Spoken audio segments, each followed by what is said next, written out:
Yoki, Jeff Yokoyama. Welcome to the Passion Project. Good morning. Thank you. Oh, Thank you for having me. My pleasure. Are you kidding? For me, this is a total honor. And I know that we were just having a coffee and having a chat, but for me, it is such a cool honor to have you here.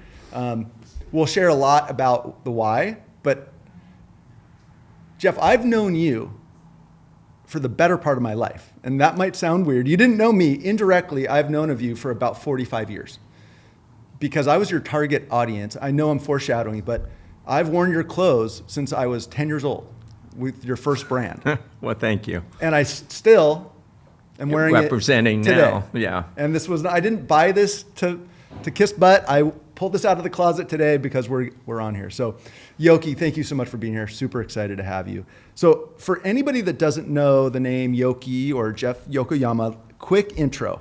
So for anybody, not just me, if somebody has surfed or been involved in the surf world, surf culture, worn surf clothing over the last 45 years, there's a good chance you either wore something created by Jeff's companies or influenced by Jeff or his companies over those years, all the brands.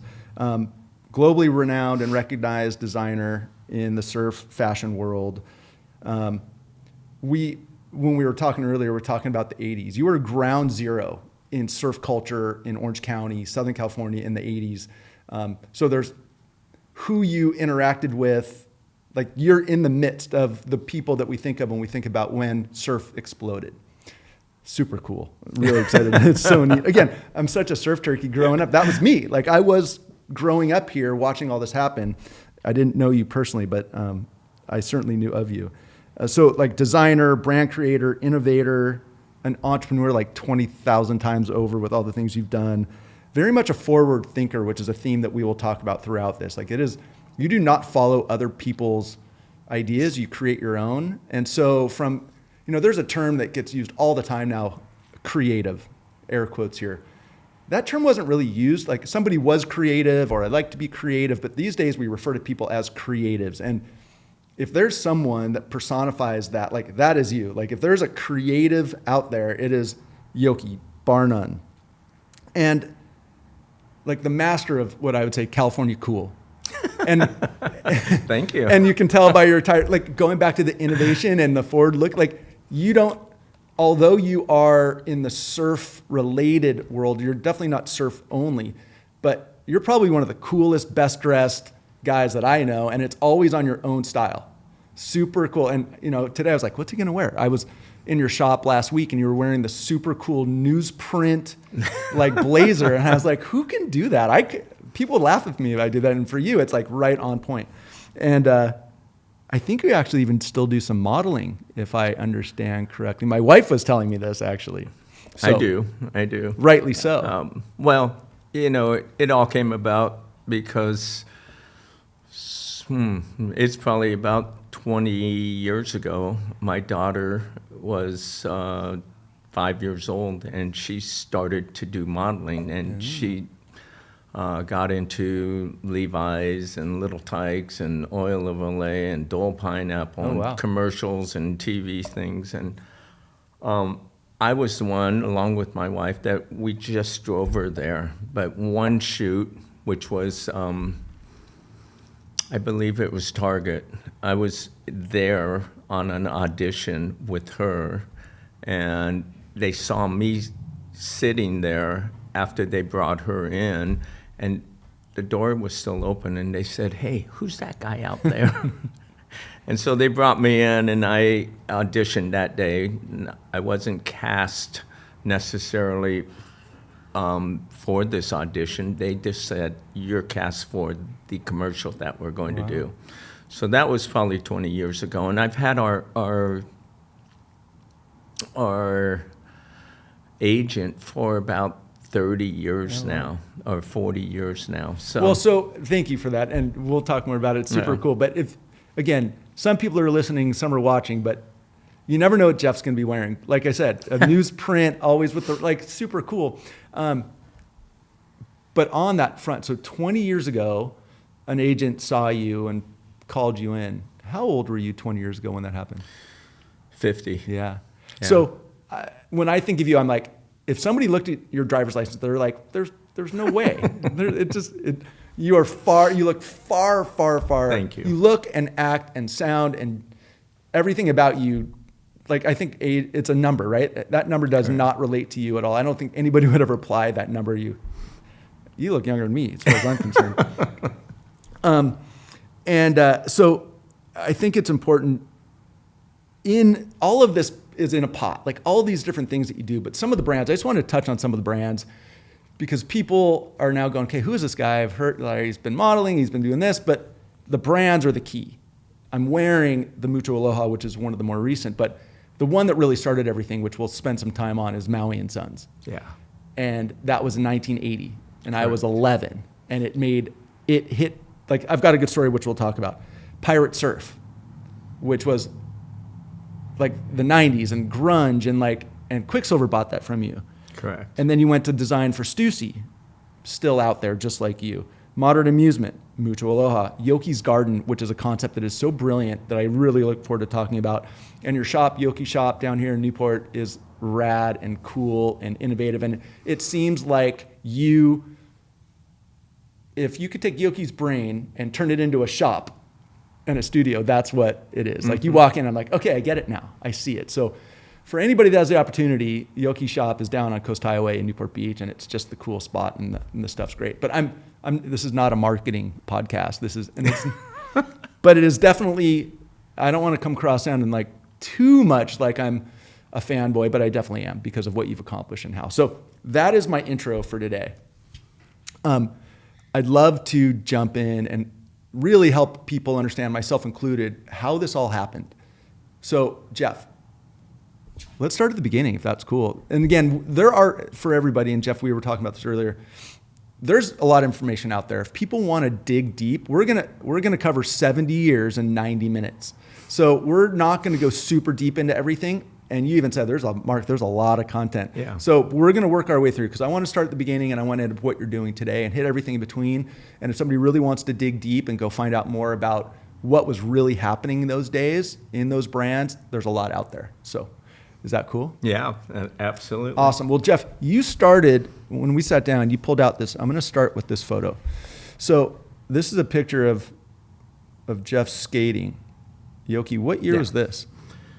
What do you guess? I was, I believe, at that point, 10 years old, so 1965. I was born in a small town called Glendale, California. And it all happened here. This is my grandmother's house, a shingled, one-story farm-type house. Kumquat tree was in there. Glendale today, is that technically the valley? I would think so. And it's really suburbanized, right? It's really built out. It's built Was out it now. not like that back in the... No, it was like what I'm saying. It was small little homes, and it was hot and sunny, and it was early California is what I envisioned it to be. LA was only 15 minutes away. My father had a dental office down in downtown, and we had a chance to visit the variety of things without any traffic. Wow. It was insane. And we would go on to 110 and go on to 10 and go on to the Pasadena Freeway. But most of the time, I wanted to be at the beach, and I always wanted to try to surf. So this was the closest thing to surfing for me, was to try skateboarding. And the imagination came out, because it was all we had. We didn't have a way to the beach at that time. We just had to figure out how to use our imaginations, because there was no phones, there was no internet, there was no... So everything that I did, I imagined myself paddling around in the warm water, surfing. I imagined myself out on the football field throwing the ball up in the air and believing that it was, running for a touchdown. And if I did play any basketball, which I was not so good at, it was always 4, 5, 6, the clock is ticking, and it was ticking down, and you made the last shot and you won the game. So it really opened up a lot of what was inside of me, because I was, again, one of those kids that wanted to be a creative. And we didn't have definition of what creativity was at that time. I would take art classes and show my art piece, and the teacher would walk by and say, "That's interesting," but then go to the next person and say, "Now this is art. This is what it's all about." And I'd say, "Well, wait a minute. How does that work?" But I just sort of went along with everything. And then once I got a bit older, a lot of things started coming true in my imagination. When I was 14 years old, we were able to ride down to Cardiff with my best friend's older brother, and we would surf down in Cardiff when there was nothing down there. We'd surf swamis, pipes, beacons. Some of the best surf in California, Some right of the best surf in California. And we would leave Glendale like at 3 a.m, and my mom would go, "Are you sure? you guys going to be okay?" And I'd say, "Yeah, everything's going to be all right. We'll just still go surfing."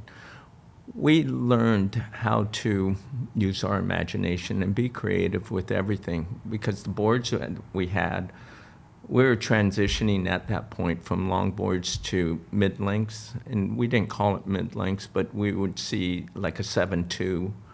The shortboard revolution of sorts, right? Yeah. So it was a blast. It led me to so many different things that we could talk about further on. Why I do what I do. Well, let's get to that. But let me ask you this. So, one, if you were bored as a kid in the 60s or 70s or 80s, what would mom say? Go outside and play. Right? There was no phone. There were no video games. You didn't have a choice. If you were bored, you got to go figure something out. These days, unfortunately, it's very easy for kids to keep themselves preoccupied sitting in a dark room, right? Yeah. So even though it was years later, very similar. Like if I was bored, I had to go do something. I was on bikes and surfboards and skateboards. Let me ask you this. On this picture, so this is early 60s. What were those wheels made of on that skateboard? Those were clay wheels, and they actually had ball bearings in them. And that was a big transition also from metal to clay. And then we also rode Cadillac, which was urethane. The earliest urethane. Yeah, earliest urethane. Yeah, exactly. My older brother had a clay wheel skateboard, and I just remember getting on that when I was little, and like any grain of sand and you're going down. Yeah, you're going down. Yeah. So you learn. So you're getting into skate. What was the influence? You're living in Glendale. You're dreaming of surfing and you're riding skateboards. Where did that come from? My cousin Billy and my brother, and they were probably about 4 or 5 years older than I was, and they all had subscriptions to Surfer magazine, and I would look at every page and tear pages out and stick them on my wall, and that was a Surfer magazine. But then they also had baseball cards, and I'd look at every one of those also. And then they also had a magazine called Mad Magazine, Alfred Neuman, and What Me Worry. And I used to go, "What, me worry?" You know, that's what Alfred used to say. And in the back page you folded it, and then there was a little message there, and then you unfold it, and there was an actual picture that was made up the message. And I just think being around all that type of magazines and type of creative thinking, and they're all hand-drawn cartoons and different things like that. And I was like, man, oh man, this is it. This is it. And again, it was one of those things that early California, along with the imagination of surfing, along with the humor of Alfred E. Neuman, along with seeing Beach Boys and so many classic bands in the 60s, it just led me to a point where, as I say now, be everything that everyone else isn't. And I had to say that to myself back then even, because I was a little Japanese dude when there was no other Japanese people except for my cousins. And to relate to all the other people that were in Glendale, my best friend was Italian, and my other best friend was a Jew. And being around them, we didn't know anything about Italy or, or anywhere about what a Jew was, and they didn't know anything what a Japanese was. So in essence, we became what we wanted to become instead of somebody saying, this is how you're supposed to do it. Super interesting. You know, what's funny is growing up here, I'm the Jewish kid. I had the Japanese buddy. I had the, I had black, like we had this, it's weird. I don't know if there was a comfort in it or like we were a little bit on the outside or something, but we gravitated similarly. I think the outcome was a little bit different, but those are still some of my friends today. One we were talking about earlier. Really interesting. So let's back up. So you're Japanese American. You're in Glendale. Step back. What's your heritage? Where did your parents or like how did everybody end up where they ended up? Oh man. My father was born and raised in Maui.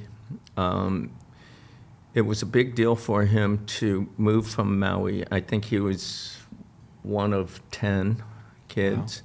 Wow. And nobody would leave Hawaii. They grew up in Makawao, which is up country. Yeah. And they were able to, he wanted to become a dentist, and nobody did that necessarily from Hawaii at that time. Come to California and post up in downtown and go to USC Dental School and get your license and start practicing. And so everyone in Hawaii looked at him like, wow, that's a big move and that's exciting. And so that's where my father ended. It came through. And my mother, he met my mother in Glendale, basically, because my mom was working at a junior college as a secretary to the dean of Glendale College. Yeah. And they met, and then they raised us we had an older brother, my sister, myself, and then a younger brother. And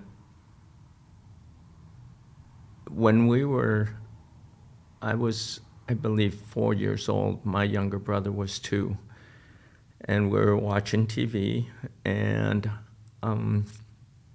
he choked on an apple. And I think at that point, I learned how fragile things are and learned how important life and family and to this day, I don't necessarily mention this too often, but it gave me something that a lot of kids at that age didn't have, and that was how to manage after something is gone. And so he passed away. He passed away. Oh, I'm so sorry. And a year and a half later, my mom and dad got divorced. And we didn't understand necessarily what was going on because my parents came from the silent generation, and we were the baby boomer generation. We were supposed to let's go, but those things happen for a reason, and the reason is that it allows me to understand why I do a brand like Maui, and after 10 years, I think it's time for me to move on and do something else. It gave me an insight that the following and the group of people that were in love with our brand, Maui and Sons, were 10 years older, and they had other responsibilities besides just buying surf gear. And so their responsibilities started to be like, we needed a Sub-Zero refrigerator. We needed a teapot that we spent $250 on. We needed a house. We needed a mortgage. We needed insurance. We needed kids. We needed a new car. And so during that time, after Maui and Sons, we noticed that there was a movement called grunge, as you mentioned. And Hey, Jeff, let me stop there for a second. We'll get back because I know we're going into the brands. Let me, if it's cool, you said something when you experienced your brother's passing, that it gave you the ability to be able to move on. And then I think you just referenced like 10 years after Maui, you were able to move on. I mentioned that you've had many, many, many brands, and you've been an entrepreneur. I'm jumping way ahead because entrepreneurship is always a conversation. Just like running nonprofits, running organizations, it's really hard. And to constantly go in and out of something and being your own boss and doing startups are hard, right? It's a stressful, but is that part of what I hear you saying is that gave you the ability to manage through difficult times better because of what you went through when you were young? I think so. And those things, without knowing, you just have to be resilient and stronger. I saw my mom go through a year and a half of mourning and even more. And every weekend we visited my little brother's gravesite. And but yes, it did add to the skin of me or the heart of me and the way I look at things in a different way. Got it. Interesting. So thank you for sharing that. I know that's tough. But it's always interesting how things become formative, I think. Again, to be as innovative and entrepreneurial, and you kind of said, and there's quotes that I'll share later, like follow your own path. Like all these little things that you're talking about, they come from somewhere and they take you somewhere, and it's taken you very far, it sounds like. But there's a Hawaii element. So you just mentioned that your heritage is from Hawaii. How far back, and do you know why they were there, and how much of it sounds like it was impactful for you? Well, we could go back to the first time I visited Hawaii. Yeah. It was 1970. I believe I went there. Well, here's what took place is I was so excited to get to Hawaii that we were only going to be able to stay for about a week. And my best friend was going with me, and he couldn't leave on the same day that I could leave on or wanted to leave on. And so my father said to me, he goes, "You wait for your friend, and we will add another day on the other side." He goes, because this travel experience it's more than the actual getting to Hawaii. It's the ability to go with your friend and share the experience. And I'll never forget it because I was so like, I gotta get there. And when we did go together, it was the best time. It was the best time. And then when we got off the plane in Honolulu, we were greeted, and then we went to visit Grandma Maui in Maui. And is that what you referred to her as, Grandma Maui? Maui. Oh, that's great. And there's another story about that too, but we'll get to that. But being able to get off the plane, it was a little puddle jumper, and you land in Maui, and all your bags are set on the ground, and you get out and you go, "Wow, this is a trip." But I did that also. Again, with my sister and my brother, we went and visited Maui again. And did it leave a mark? Like, you're like, "Ooh, this is it"? Yeah. Okay. Instantly. Okay. When the doors open from a plane, that smell, and you stand there, you may not smell that smell as much now, but when I was there, it was like, yeah, this is it. Yeah. This is it. Got it. So. Well, okay, thank you. I asked that because not just the heritage, but it's formative because you end up there just a few years later. Yeah, so right. Real quickly, you're in high school. Did you have a dream? You said you wanted to be a creative, and you said you had a big imagination, whether it be sport or whatever. When you're later in high school, were you thinking about what was next? Were you thinking about was college or career or what you wanted to do, where you wanted to go? What were you thinking at that time, if anything? That's a great question. Because I did think about all the time of going to find warm water, and warm water is still with me, and it meant that I was tired of surfing cold water. Aren't we all? But when we got to Hawaii, we did find the warm water, but we also found that life experiences felt like warm water. And so it kind of switched. All of a sudden, I was like, everything I do, if it doesn't feel like warm water, like my creative, when I'm drawing, I go, oh my God, this feels like warm water. Or, oh my God, it smells like the plumerias. Oh my gosh, it feels like, and things are captured all right here that I didn't know that were in me. They start coming out. I mean, I mentioned the kumquat tree. We used to eat kumquats, and we used to throw them, and then bonsai trees. Would watch my grandpa cut them like he'd stand on one leg, it seemed like, and just like, ooh. Yeah. But those things also I learned from my mother, because she was very creative and she was very resourceful. She, we only had a small piece of fish that we shared between all of us, and at the end of the meal, dinner, I would say, Mom, I'm still hungry, and she'd say, no problem. She'd put together a bowl of rice, put a piece of nori on top of it, hot tea inside of it. She goes, this is your dessert.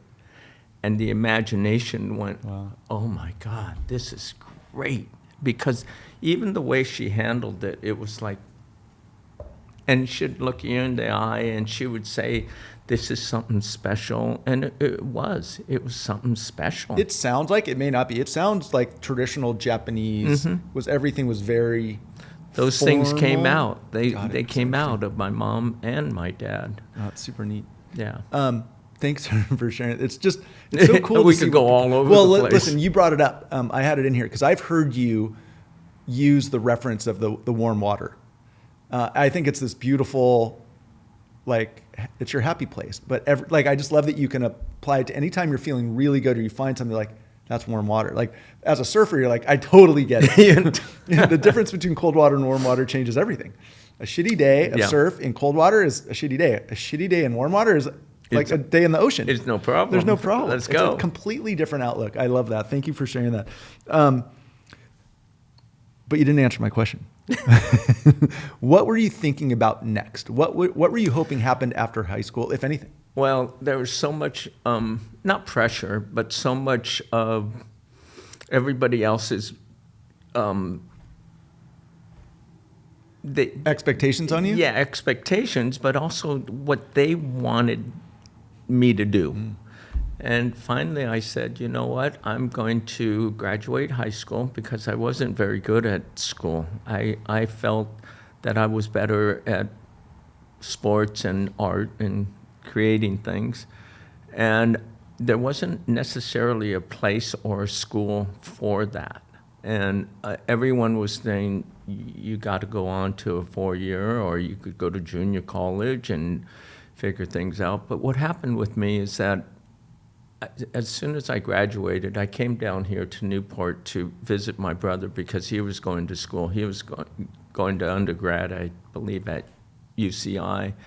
And he had a place on 18th Street, and I'd post up there for a while and would surf and have a good time. And then I looked and I said, now I need to find that warm water. And that's when I decided to go to Hawaii. I bought a one-way ticket. I had about $130 in my pocket. Once we landed in Hawaii, we didn't know anything about cabs or friends or anybody. No one came to pick us up. So we finally figured out that if we wanted to get into town, we needed to take a taxi. And so we got a taxi. Who was we? A friend of mine named Alan. He went with me, and he bought a two-way ticket. I bought a one-way ticket. And so I said, we got to get into town. And he goes, okay, let's go. And we went to Waikiki. And that day we needed to find a place to stay. And there was a small little, I forgot the name of it, but it was like apartments. And we went in, and I said, how much is a room? And they said, it's $60 for a month. And I said, perfect. Okay, we'll take it. We got into a room that was a one room, a toilet. There was no kitchen or anything. And I was like, wow, this is the best thing ever. And then we stayed the night, woke up, and I said, we got to find a job now. And my friend said, no, we need to go surfing. We need to go and have some fun.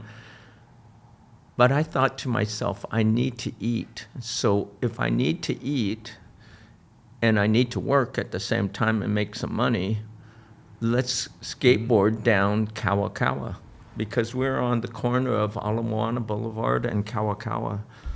And Kawakawa at that time wasn't built out like it is now. There was the Royal Hawaiian, and you could see the entranceway going in, and it was like, oh, and so we'd go into Royal Hawaiian and look out and look at the ocean. But we kept on going, and he went on one side of the street, and I went on the other, and by the time we got down to like the Moana Hotel, I had a job offer at the Jolly Roger at the Outrigger, not the Canoe Club, but the Outrigger Hotel. Yep. And it was on the ground floor. And he got a job at another Jolly Roger, which was across the street near the marketplace. And I said, when do you start? And he goes, well, I start tomorrow morning. I said, I do too. And so that led us into where we could make some money, but we could also have lunch, have dinner. Right. And so we did that for probably a month until we got used to what was going on around there. And they moved me from the kitchen, or the dishwasher, into busboy. And then there was a gal, Mary, so she was like my auntie's age, and I'd say, Auntie Mary, what do you think? And she goes, you know how to cook? And I go, you want to learn? I said, sure. And so she goes, first, let me see you cut. And so I would cut with this knife. And she goes, you better put those fingers away. You're going to lose them. And I go, okay. And then and she'd teach me that you put the bacon on first, and the hot spot on the griddle was this and this. And so I did that for probably 6 months, learning how to cook. And I was like, man, this is even better. And then they said, now we're going to move you to being a host. I said, host, okay, what do you do? Well, that's when you greet people and say hello, say aloha, give them the double shaka. Double shaka is another thing I hear you say all the time. Yeah, Double shaka. Double shaka, baby shaka, you know, all the shakas. But it's just one more shaka on top of the single shaka. But it was where I was able to bring out my personality and greet people.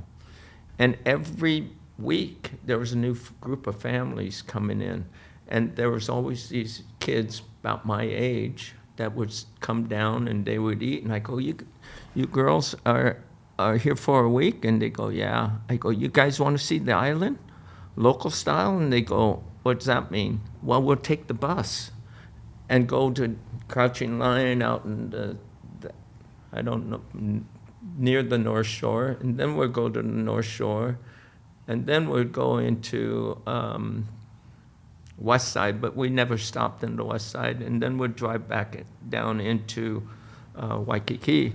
Oh yeah, we'd love to. Can you guys ask your parents if you could do it? I'll just take you on the bus and we'll show you. You go think, and the bus driver would take us to Hanama Bay and then to Blowhole and all these little spots. So an unofficial tour guide. Unofficial tour guide. Make some money? We didn't make money. No? We didn't charge the girls. What was the upside? The upside was that the girls would say, hey, my parents want to take you to have dinner with us. And I'd say, awesome. So we'd end up going to all these really nice, fancy restaurants, and that's when my eyes opened again, and the warm water, I was like, oh my God, there's more to just the little coffee shop. And so we found out about a place called Michelle's, which was in the Colony Surf. We found out about Rex and Eric's, which was down on Cool Heel. So you started to find your footing. Yeah. Were you surfing a lot? Every day. Every day. Do you have a favorite spot out there?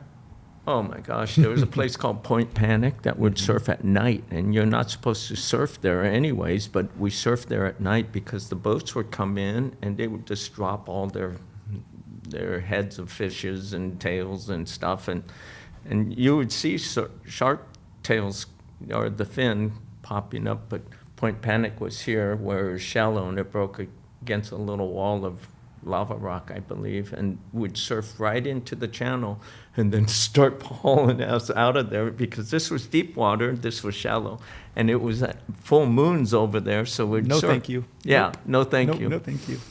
But we'd find that there was like Larry Bertelman out at Bowls, and so we'd go check out that and hear Danke Aloha was out surfing, and then Booby Jones, and then You're talking some of the Marvin names. Foster. So we could spend an hour just going into your experience in Hawaii because I love this stuff. Let me ask you this. How long did you end up staying? About 3 years. You know what's interesting, Yoki, is that you did the flip of your dad. Your dad did all he could to get off the island. People are going, what are you doing? And then you're going, I'm going there. I have no plans, but I'm going to Hawaii. Like the total inverse. Yeah. So no college, to answer your question. And why'd you come back? because I had a friend of mine over in Hawaii, and he was cutting hair. And when he was cutting hair, he goes, come on in and check out some of the girls and people that we cut. And I said, okay, cool. So I went in there, and I said, wow, here's warm water again. It's just so cool. And again, it was something that I could do with my hands and be creative.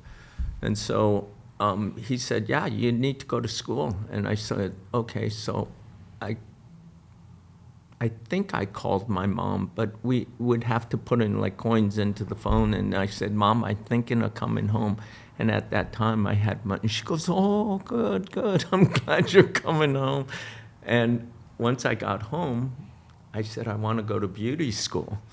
And then that's when everybody is going, oh, I don't know, is Jeff okay? Jeff's picking his own path again, Here though, right? it is. Yeah, I was doing what I thought warm water was. So I went to beauty school and got 1,600 hours, took my test on Sunset Boulevard, and then I was about, I'm going to say 19 or 20, somewhere in that range, 20. And then that's when I said, okay, I need to move to Newport Beach. And there's a whole nother story that goes from there. And where I worked as an assistant was in Fashion Island, and I was the assistant to the styling director. The salon was called Richard Wallet's. It was near Coco's, and there was another restaurant. Yeah, Coco's, which is now like Ocean's 24, it's changed quite a bit big, over the years. Some big thing, yeah. But how long did you do styling? I still am licensed. You are? Wow. And I could still cut hair. In fact, I cut my grandson's hair just yesterday. But I stayed on, and I worked for a year and a half as an assistant, making $89 a week. But back then, it didn't matter. It was the coolest thing that I ever did. So you dug it? I dug it so much. Hold on. Between approaching young girls when you were in Hawaii, and then you're like, I'm going to be here. This is when you were single. How big of a driver were women in your life? It sounds like there was some influence there. It was a big part, because I wanted to find out how to be around older women, for one, because they were the mothers of the kids that I used to know. But I also wanted to find out what they were into. So I would ask them, because as you shampoo hair, you'd say, so what type of magazines do you like? And they'd say, Vogue, and name off 3 or 4 fashion magazines. And I'd say, wow, people are into fashion. They want to know all about it. And then I'd say, how many kids do you have? And what are their names? And she'd say, well, we have 3 kids, and they're Bobby, Susie, and Kathy. And I'd say, okay, great. And do you like cream in your coffee? And she'd go, yeah, okay. So now I know they want a Vogue magazine, cream in their coffee, and they have 3 kids, and how old they were. And so when I'd see Mrs. Jones's name on the itinerary or list of appointments, I would go, oh my gosh, she's coming in. So I'd walk up to her when she was waiting and say, I'll be shampooing your hair soon, but here's a cup of coffee with cream, right? And she'd go, oh my gosh, yeah. And I also have the new Vogue magazine. And it's all led into service. Service is the thing that is missing right now in the market. Yoki, you know this. That is my whole life right there. My Right. whole business is based on customer service. But I love the fact that you did all the homework, knew your customers, planned accordingly, because I'm sure it was, I mean, right? That's what people want. And you said it doesn't exist. It exists some places. It exists in Yoki shop. Yeah. It exists in Crown Hardware. Yes. That is, I always say we're kind of analog in a digital world. Our full front of house has not changed in 50 years. Like, it is all customer service, customer service, customer service. And that's what you're known for as well. I think it's brilliant that you sniffed that out early on. And I would imagine in that world, tipping is a big piece of it as well. I would imagine that you were well taken care of on that side of the Yes. perspective. Yeah. Making $89 a week was not a whole lot. But after that week, after shampooing, I learned how to braid hair. So instead of the gal getting her hair blown dry, which I used to do, she'd say, how much is it to get my hair braided? I said, nothing, because I want to do it. And just braid hair and put it back. And that was during the time when Bo Derek had her hair braided. And What was the movie with Bo Derek? 10? Pardon me? The movie, The Bo movie Derek 10, yeah. Yeah, that was probably pretty influential. Listen, I always, in this podcast, we love to connect the dots and share the story, but my goal is that people that don't know you, Yoki, people that do know you, still learn something, go, I didn't know that. Now, there's a lot of people, your story's out there, but I'm guessing people know you, didn't know that you could braid hair and that you were, right? You never know what's going to get people from here to there, but the customer service thing, I'm assuming here has been a key part of your success over the years. Innovation, doing your own thing, following your own path, listening. It sounds like you're listening. You're learning the kids' names and what they like in their coffee, and you're using that skill to benefit them ultimately down the road, but also it comes back and benefits you, right? Correct. Again, when we connect the dots through the brands, there's a lot of that in there, I think. So, okay, you do this for a few years. How long do you do that professionally before you pivot? And we're going to get to the pivot right now. So probably four years. So you would have been about how old? 24. 24. Still, you've been in Hawaii for 3 years. You've been working since high school, Kind right? Going nonstop. Okay, so this is where the brands start. This is where the pivot starts, because you go from, you're not still doing full-time hair. You went this whole different path. And this is the 80s, and you're living in Newport Beach. Before we talk about this pivot to fashion, talk about Newport Beach in the 80s. Because we're still here. You're still here. You live in the middle of it. I live here. I was here at that time. That's when I was starting to surf. So in the I started surfing in 81. Yeah, 1980 was the start of a movement, so to speak, and we didn't know what it was, but the music was different. So we would start listening to, let's say, it wasn't punk. It was actually a thing called New Wave, and New Wave set us up to actually figure out new haircuts. And new haircuts set us up to seeing new silhouettes of fashion. and color. And so the new wave thing was also coupled with a thing called rockabilly. And so haircuts started wearing rockabilly style haircuts for guys. And then girls, the silhouette, as I mentioned, was bigger shoulder pads with big hair. And then, were you doing that kind of hair at the salon? Totally, You were. totally. Got it. Okay. Yeah. Okay, so you really were there when that started. The people that are looking at Vogue are coming to you or looking at whatever, and they're coming to you go, I want you to tease my hair and make it as big as humanly possible.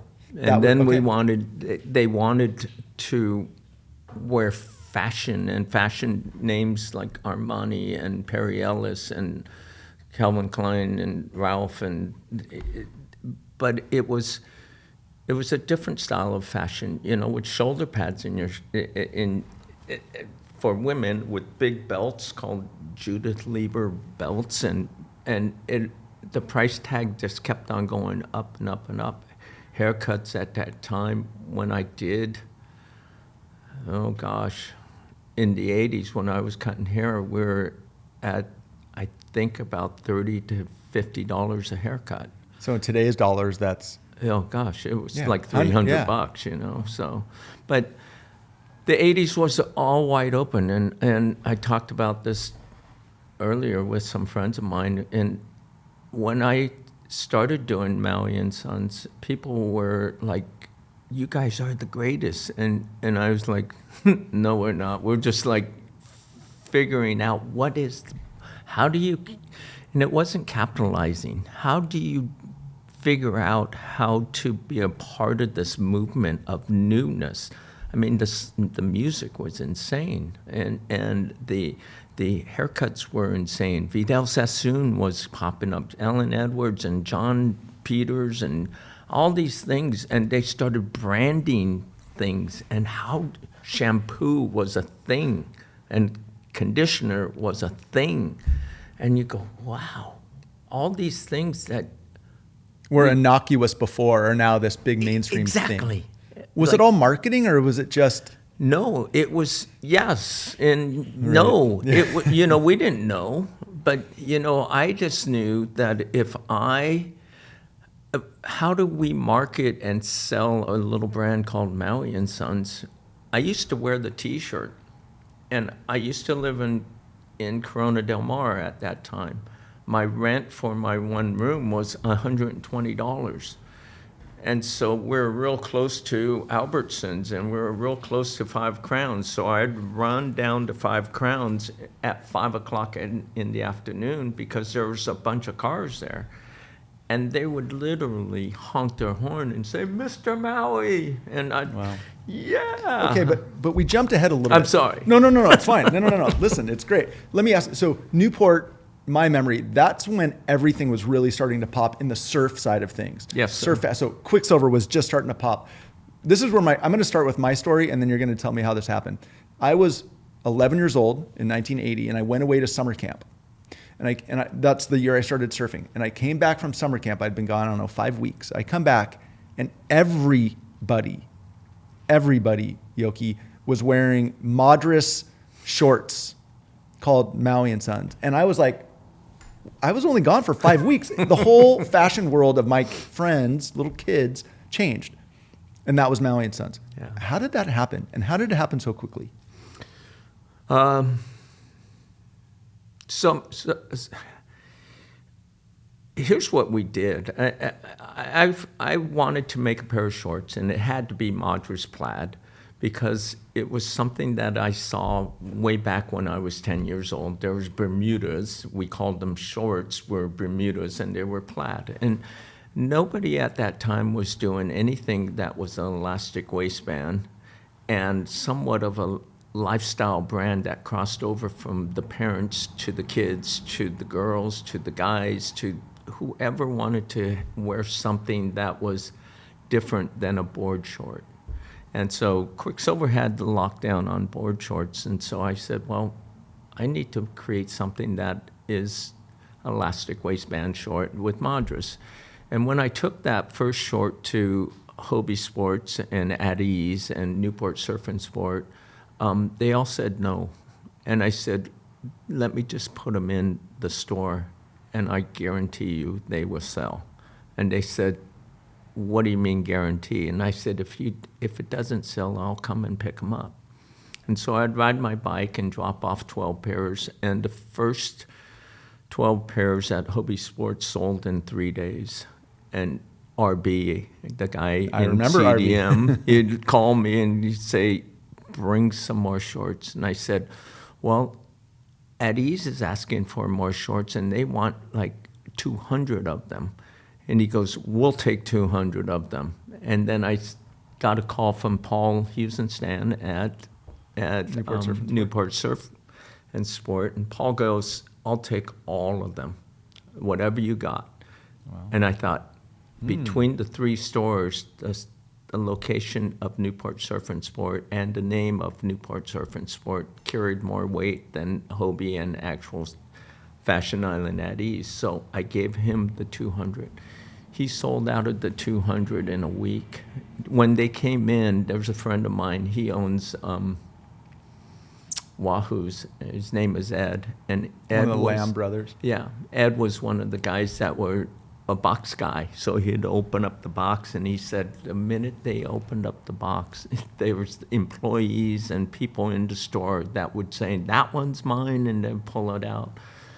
And Paul Hughes and Stan said, I've never seen anything like this. And so within the first 3 months, I think we did about $30,000 worth of gear, Maui and Sons stuff. And that's why you saw a lot of it, because I lived in CDM, and all the people in the hair salon said, you're going to do what? And I said, well, I'm going to start a clothing line. And they said, what's it called? And I told them. And then I was still cutting hair like 3 days or 4 days out of the week. All of them came, your shorts are killing it. And I mean, they didn't use that word, but it was like, man, it's so cool. And I'd say, all right.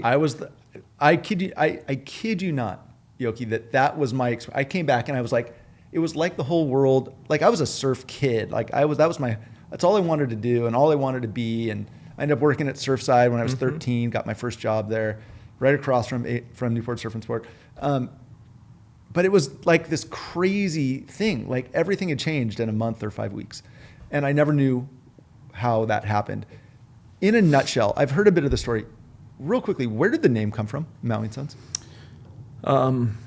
As I mentioned before, I had a grandma in Maui, and she had recipes of cookies, and I thought, I'm going to do Grandma Maui Hawaiian-style cookies.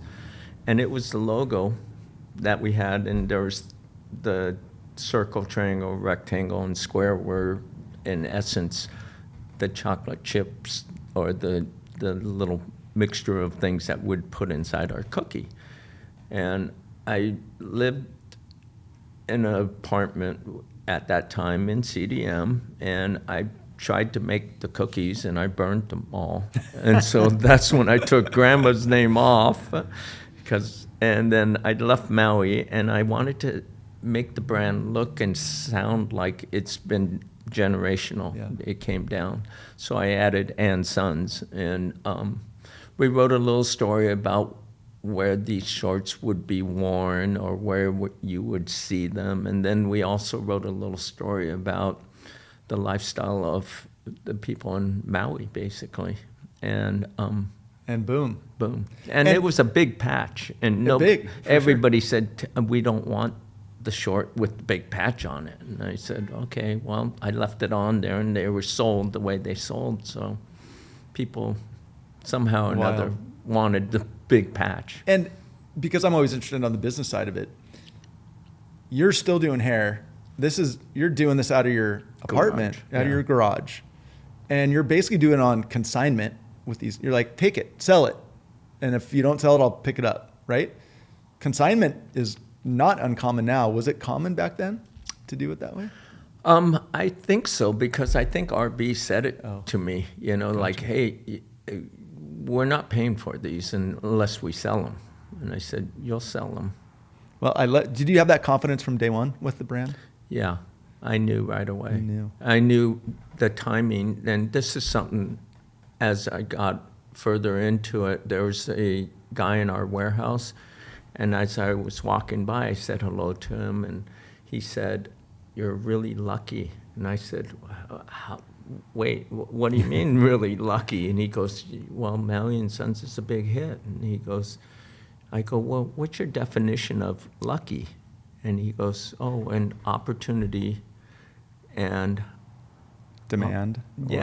yeah. When the opportunity and demand meet, you were ready for this opportunity, and preparation and opportunity meets. And so preparing yourself all the way from going to Hawaii at a certain time and skateboarding back to this time and imagination of this time, all of these things added up to the preparation, and the opportunity was 1980, and it just took off. Do you think that you would have? Did you see it that same way? Because I see you as, and I think most people do, you've always been ahead of the curve. You said it, you're always looking, and you were studying, you were listening. Oh, you're looking at Vogue, you're looking at fashion. Oh, the colors of the 80s. Oh, the music. That's not luck. I mean, I would say, I say this about my dad. Smart, ballsy, innovative, and willing to go hard. Like, there's some luck, but you make everything else happen around it, right? Mm-hmm. You do. And has that been, I believe has that been the kind of the path you've taken time and time again? Yep. Just like in Pirate Surf, when we departed from Maui and Sons, it was pink, blue, green, and yellow. When we went into Pirate Surf, it was grunge, acid wash flannel shirts. As soon as Kurt Cobain wore one of our acid wash flannel shirts, we did about $1 million of acid wash flannel shirts. I helped with those millions of dollars. Thank you. But it's again timing. It's again opportunity. It's again preparation, and it's again watching the fashion and the feeling that you get when you do something creative or artistic. You can feel it inside. That it's not a gut feeling. It's more of a this is where it's at. So, and then after that, doing other brands, same thing. Certain things that lead you into those things. Do you want to walk us through? I don't want to spend too much time because we could go deep on all these brands. But if you think about, so Pirate Surf, you sold to whom? Quicksilver. And then after that, you were, I think, designing with Sean Stussy, right? Correct. And then you went on to Modern Amusement. Was that next? I think so. And you sold that. Like, yeah. I think Modern Amusement was the brand, and you sold that to Moss. Yeah. That was probably about 17, 18 years ago when I sold it. You just kept on going. I mean, to be that entrepreneurial and that willing goes all, like, I think, again, at the very beginning, you said, like, you were willing to see the life of something and move on, or deal with the hard, because it couldn't have all been easy. Like, no. Yeah. You don't walk away from something if it's killing it forever. Like, you have to continually reinvest and rethink and change. And you were like, I'm done. I'm going to go. Like, it's just, most people don't do that. Like, that's a willingness to put yourself out there time and time again is not super common. Yeah. Because it's hard. I think God gave me something inside, and all these things just come out as I go through different stages in my life. I think it's the different stages in a lot of people's lives. As we move forward, we did a brand called Generic Youth, and that is my daughter's demographic at that time. She was 15 years old, and we thought about what the brand Generic Youth meant. It was a generic youth. They didn't want labels. They didn't want things that shouted out certain things to, like, you're a surfer or you're into this. And so generic, it was just clothes that said fashionista on it, or it said Generic Youth. But the whole logo, the main logo, was a key. And this started me on finding things that are already here and start participating in things that people are throwing away. So the key, we went to the key shop where they make keys, and the guy goes, "What do you want with all these old keys?" And I said, "Well, I want to buy them from you." He goes, "You could have them." Gave us a tray of keys, and my daughter came up with the theory that every kid is cut differently, and every key will unlock another door. And I said, perfect, that's what we made and put on our zipper pulls. It was an old key. Every key was different because it was just like every youth or kid at that time were different. They weren't following a pack of things.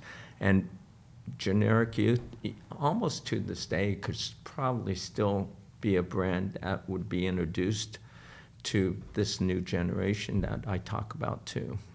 Right? Yeah, that's so innovative. Like, listen, I think very linearly.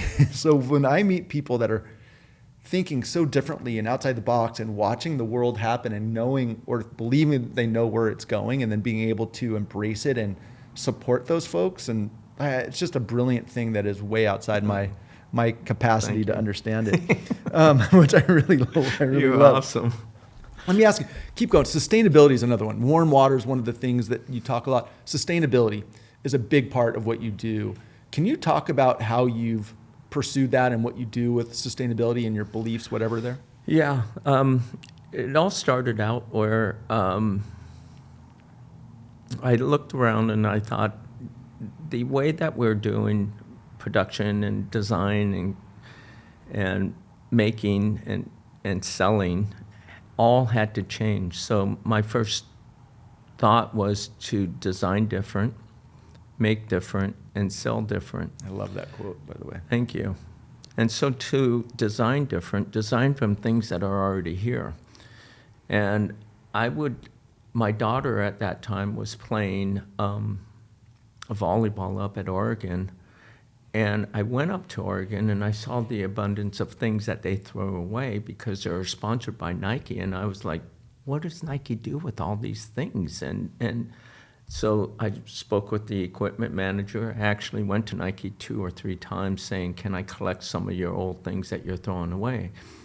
And I put together all new fan gear, so to speak, out of the gear that was game-worn uniforms and things that were on the field and practice uniforms and all sorts of different things. And I gathered them, put them into like a jacket or a sweatshirt or a vest, and I made sure there was like quadruple pockets so that when the kid wore the vest, they would have enough room for 4 roadies, thinking about what these kids would do if they went to a game. So smart.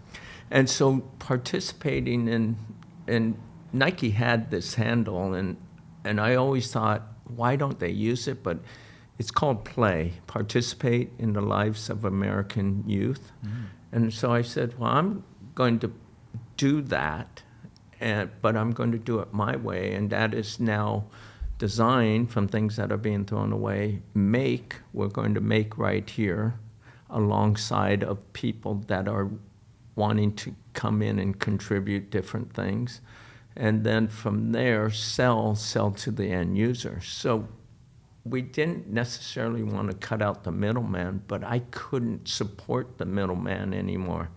And that middleman were retail stores because they were on the run of, if it doesn't sell, we're giving it back, and we need markdown dollars, and you need to buy this space over here. If you want a window, so I just said, well, shoot, I could do this differently, and that's where my little pop-up stores started happening. Generic. How long has that little pop-up been there? 15 years now. Yeah. So much for a pop-up. Yeah. Sounds pretty permanent now. Yeah. Listen, when you're doing that college refurb thing, was there a name to that? Yoki's Garden. What did garden stand for? Gather, abundance, repurpose, demonstrate, ethos. And ethos, our definition is doing the right thing. And when do we want to do it? We want to do it now. So Garden. Brilliant. And it's basically planting a seed. It's basically starting a garden.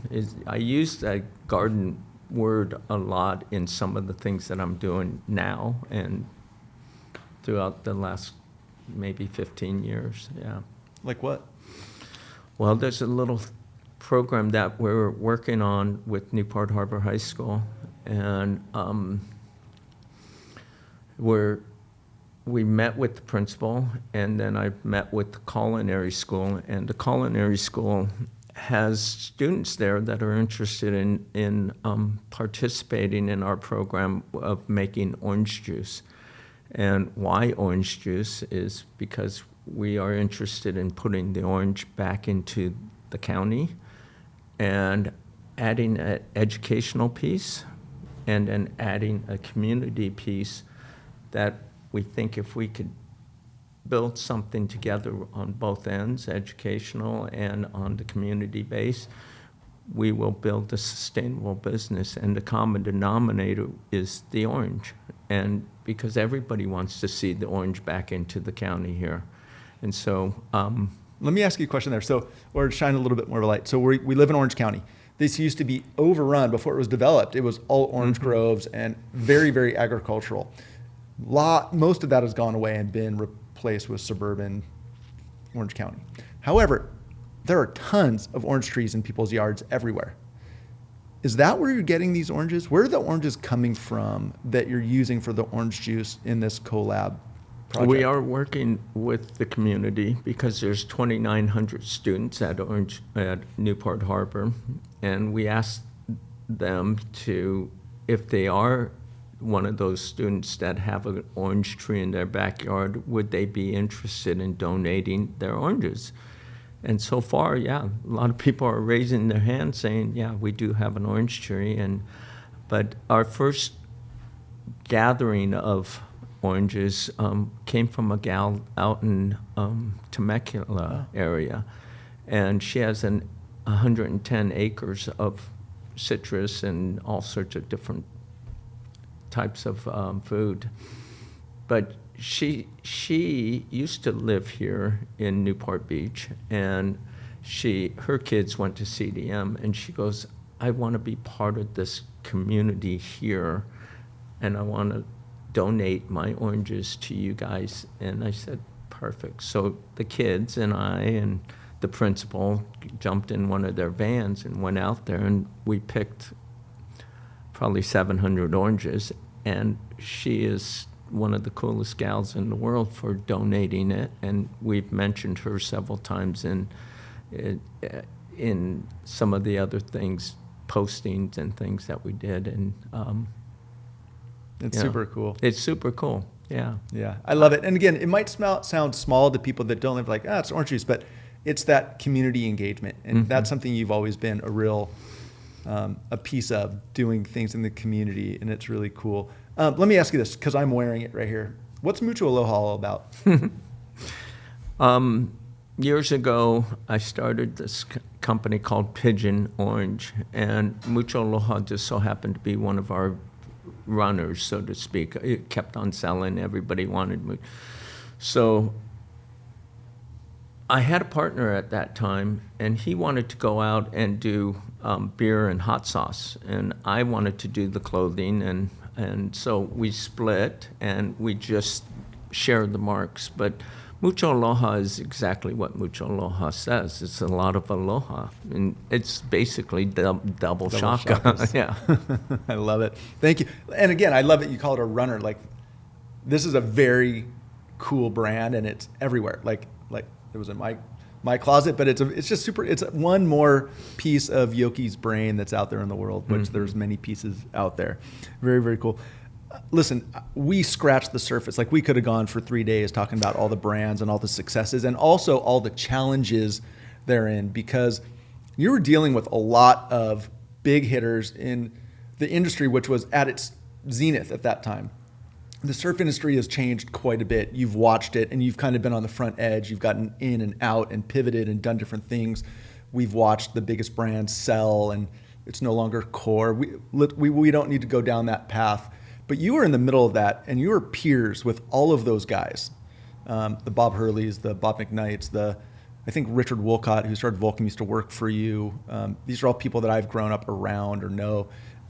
How was it living and working in the middle of, kind of going back to that 80s conversation real quick, what was it like when the surf industry was a rocket ship and you were all part of it, growing and being a part of, it was kind of rock star status. What was that like, and how has that changed? Well, it was a great time because everyone had their own style. And how it's changed is that now today, everything looks like a certain thing that everybody wears. And so when I use the term be everything that everyone else isn't, that keeps me separate from all the big box companies or even the surf brands. They all changed into, I don't know, a friend of mine said it at one time, let's all be different together. Well, let's all be different together is what took place in our surf market, and that's where we started seeing the falling of that. We could go deep into that, but I stayed away.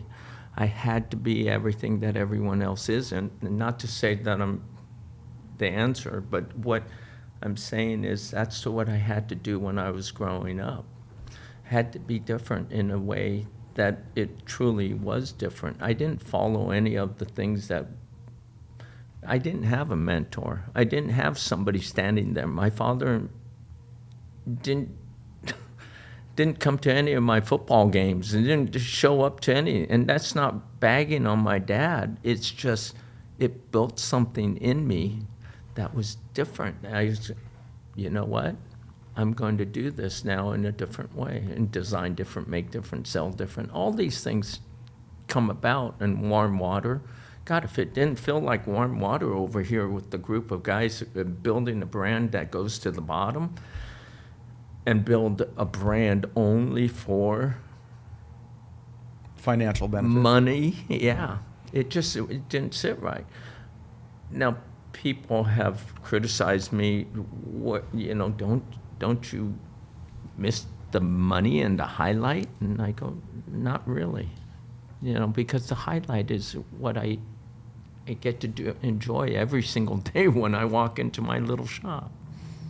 So, you walked me, thank you for that. And super interesting, because that was my next question for you, is I didn't hear you talk about, it's not like you worked your way, you got a job in a surf shop and you started working your way up and you got into brands. Like you went from working in a hair salon, doing whatever research you did through conversations, and you went out and started Maui. And Maui was the flywheel that started all this other stuff. But you did it all without a mentor, which is pretty, like, to be completely not just self-sustained, but your innovation came from your own internal compass of sorts. Is that the way you see it? Like, it's amazing. Well, that's the way I saw it back then, and it's the way I see it now, but that's the way I used to see Quicksilver, Billabong, Hurley, Ruka, Volcom. All of them had a sense of style and something that was inside each one of them. Pat Tenori, sure. Woolley, Bob McKnight, as you mentioned, Bob Hurley. These guys were special. And then as soon as they let somebody else take over, it's not so special. But those guys are still special. Yeah, They're still something. They're incredible. And if I did start something up again, which I am, I want to work with other people that now are thinking about giving back. And that's what this orange juice thing is doing. And this is what this little program is going to do with you and I. And you can show that. Yeah, well, why don't you talk about, so this is just kind of fun because you reached out to me wanting to do something cool for the community. When this is recorded is just after the fires in Los Angeles, and we're both devastated by it. And why don't you and very quickly to share what your vision was, because you reached out to me with the idea. Yeah, we wanted to give the market some Mucho Aloha, a lot of love. And I think that is what is not missing in some of the things that people do, but it's here in our collaboration together. And what we want to do is not just another T-shirt, but we are thinking of the countless impacted by the devastating fires in Los Angeles. So we're sending Mucho Aloha to the entire LA community. Our hearts are with you, Los Angeles. And your brand, Crown Ace Hardware, we've admired your brand for 40 years. I mean, and it's beautiful. Let me just show you the Well, what's logo on fun the back. is, yeah, it's super. And what's cool is that being a retailer with a lot of, you reach out to me and say, hey, you get a lot of footsteps. You interact with the communities every day. Let's do this thing. And this is the end result that we're going live with. And just a cool way to give 50% of the proceeds and send them up to everybody up in LA, and just a neat collab. The thing about you is that you have a special heart. And I feel it from here, but I feel it for the last 40 years. We didn't know each other, but I knew of this little brand. But now getting to know you, I know this is the best thing that you and I could do together. Super fun. Yeah, thank you. Fun. Super, and for me, super cool to be able to collab with you to do something good for the community. So thank you for bringing me in on this. Very, very cool. But I love that you're doing this wherever you see opportunity. Mm-hmm. Who can I collab with to do something good? The kids at the high school, something good. Crown, to support them, and many others. It's really neat. Is that a part? Has that always been a part of you? There's the business side, but not everybody in business wants to do something else, which is fine. But has this always been a part of you, the heart side of it? Yeah. Because when, oh my God, the sound, the music, the soundtrack in the 60s was the Beatles, and Money Can't Buy You Love. I don't know why I use that a lot, but I made a lot of money, and it was a lot of fun, but it didn't satisfy the warm water package that I was always about. And when I thought it did, I broke down one night and pushed the garage door open, drove my 450 SL Mercedes convertible into the parking spot, shut the button, got into my house and walked in, turned on the button turns on the music. And not that Money Can't Buy You Love came on, but it was, I don't recall the song, but it hit me where I go, something's got to change here. Mm-hmm. I bought my first house in Irvine Terrace for $220,000. I bought another house on Lido Island for $315,000. I bought a house down in Cabo San Lucas for $200,000 in Petrogal. I bought another house in... So you're doing pretty well. Yes. And I say these things because none of them brought me the love that I was hoping that I could buy. You can't buy happiness, I don't think. At least for me, I can't. I've been married for 36 years, and we have 4 great kids. And to me, and it sounds cliche, but doggone it, man, I didn't have that upbringing. A broken family, a death in the family, just early on a lot of hiccups or misfortunes or whatever it might have been. And we weren't rich. I had to humble myself to go into a place called Pillars back then in Pasadena, and that was the first thrift store that I went into.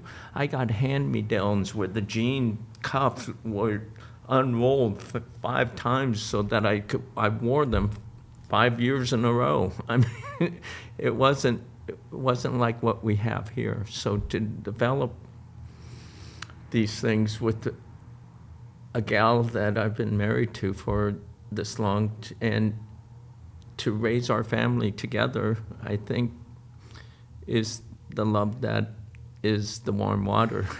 Sounds like a lot of warm water around Yeah, the Yokoyama house. Yeah. That's awesome. I'm super proud of you, and you recognize that. Let me ask you this about the family. 4 kids, what impact do you think the way you've lived your life has had on them? Oh, big, and in so many ways. And not because I did anything spectacular, but I surfed. I started little brands. We live at the beach. My wife cooks every night.